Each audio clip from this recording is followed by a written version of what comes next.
ಇವತ್ತು ನೀವು ಈ ಸಂಚಿಕೆಯನ್ನ ನೋಡಲೇಬೇಕು. ಪಟ್ಟಂಗೆ ಏನೇನು ಪ್ರಶ್ನೆಗಳು ಎದ್ದಿದೆ ಜಗತ್ತಲ್ಲಿ ಏನೇನು ಪ್ರಶ್ನೆಗಳು ಎದ್ದಿದೆ ಆ ಪ್ರಶ್ನೆಗೆ ಈಗ ಉತ್ತರ ಸಿಗ್ತಾ ಇದೆ. ಕಂಡು ಕೇಳರಿಯದಂತ ಸುದ್ದಿ, ಕಂಡು ಕೇಳರಿಯದಂತ ಸಂಗತಿ. ಈ ಮಾಸ್ಕ್ ಮ್ಯಾನ್ ಅನ್ನ ಕರ್ಕೊಂಡ್ಬಂದಿರುವಂಥವ್ರು ಯಾರು, ಅವನಿಗೆ ಪಾಠ ಮಾಡಿದಂಥವ್ರು ಯಾರು, ಹೇಳ್ಕೊಟ್ಟವ್ರು ಯಾರು, ಹೇಳ್ಕೊಟ್ಟಿದ್ದನ್ನು ಎಷ್ಟು ಮಟ್ಟಿಗೆ ಹೇಳ್ದ, ಆಮೇಲೆ ಏನಾಯ್ತು?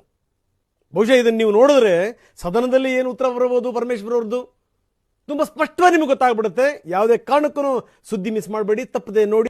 ಆರಂಭದಲ್ಲಿ ನಾನು ಒಂದು ಮಾತನ್ನು ಹೇಳಿದೆ, ಈ ಸಂಚಿಕೆಯನ್ನ ನೀವು ನೋಡಲೇಬೇಕು. ಏಕಪಂಜರದ ವಿಚಾರಕ್ಕೆ ಸಂಬಂಧಪಟ್ಟಂಗೆ ನಿಮ್ಮಲ್ಲಿ ಏನೇನು ಪ್ರಶ್ನೆಗಳಿತ್ತು ಆ ಎಲ್ಲ ಪ್ರಶ್ನೆಗಳಿಗೆ ಇದರಿಂದ ಉತ್ತರ ಸಿಗುತ್ತೆ, ನೋ ಡೌಟ್. ಅಷ್ಟೇ ಅಲ್ಲ, ಇದೆಲ್ಲ ನೋಡಿದ ಮೇಲೆ ಇವತ್ತು ಗೃಹ ಸಚಿವರು ಏನು ಉತ್ತರ ಕೊಡ್ತಾರೆ ಅನ್ನುವಂಥದ್ದು ಕೂಡ ತುಂಬಾ ಸ್ಪಷ್ಟ. ದೂರುದಾರನ ಬಗ್ಗೆ ಎಕ್ಸ್ಕ್ಲೂಸಿವ್ ಸುದ್ದಿ, ಸ್ಫೋಟಕ ಸುದ್ದಿಯನ್ನ ಟಿವಿನ ನಿಮ್ಮ ಎದುರುಗಡೆ ಇಡ್ತಾ ಇದೆ. ಎಲ್ಲೆಲ್ಲೂ ಇಲ್ಲದಂತ ಅತಿ ದೊಡ್ಡ ರಹಸ್ಯವನ್ನ ಟಿವಿನ ಬಯಲು ಮಾಡ್ತಾ ಇದೆ. ದೊಡ್ಡ ರಹಸ್ಯ, ಅತಿ ದೊಡ್ಡ ಟ್ವಿಸ್ಟ್. SIT ವಿಚಾರಣೆ ಸಂದರ್ಭದಲ್ಲಿ ಯಾವ್ಯಾವ ಸಂಗತಿಗಳನ್ನ ಈ ದೂರುದಾರ ಬಾಯ್ಬಿಟ್ಟ, ಮಾಸ್ಕ್ ಮ್ಯಾನ್ ಹೇಳಿದಂತ ಸಂಗತಿಗಳು ಯಾವ್ಯಾವು?